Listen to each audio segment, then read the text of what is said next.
So we're the product development team for the Modernized Programmable Limit Switch. My name is Catherine. This is Tristan, Zach, Stu, and Rachel. And over the last 2 semesters, we've been working with a company called Framatome. Framatome is a nuclear power plant service provider, and they've asked us to reverse engineer one of their obsolete components that's used within the nuclear refueling process. This component is called a Programmable Limit Switch. We just call it a PLS, and the way it works is it monitors the location of fuel as it's moving out of the reactor core and into the spent fuel pool. The PLS works in tandem with the resolver. The resolver will sit atop machine equipment, and it's constantly calculating the angular position of the moving fuel. It sends its data to the PLS, which is then able to calculate and display that in a way that the operator can actually understand. We have these positions called set points that, when triggered, will trigger peripheral outputs. So our job has been to recreate a custom design of this PLS. We've had to mimic the same functionality from the user manual. We've reverse engineered the user manual, and we've actually driven a lot of our product requirements from this. I'll go through 4 with you now. First, we have to be able to display the output for the operator. Second, we need to offer up to 100 of those programmable set points.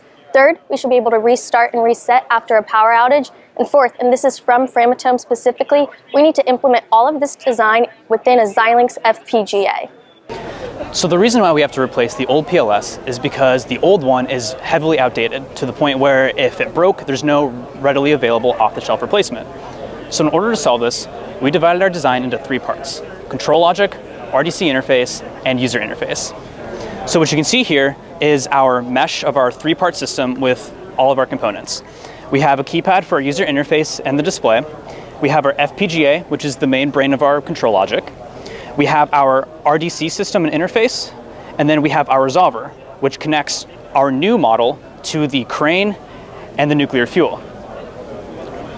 So for a demo, you can see that as our nuclear fuel moves, the resolver, which is indicative of the fuel's position, also moves. Now, part of the functionality of the programmable limit switch is it has these points called set points, where when certain thresholds of position are reached, it will trigger peripheral circuits to turn and toggle the lights on. So right now, we have set points programmed in at every factors of 400 of position. So as we move the display up to every set of 400, you can see that the LEDs, the peripherals, will continue to turn on as we increment the display. And then the display will then roll over from 360 degrees, or 3600 as our scale, all the way back to 0. So some challenges we ran into when designing the system. We had to build our communications protocols from the ground up. We have a 40-page data sheet all about the timing constraints and timing functionalities of our resolver and RDC system here, to which me and Stu and everybody else built from the ground up in order to interface the infrastructure of the nuclear power plant to our final PLS design.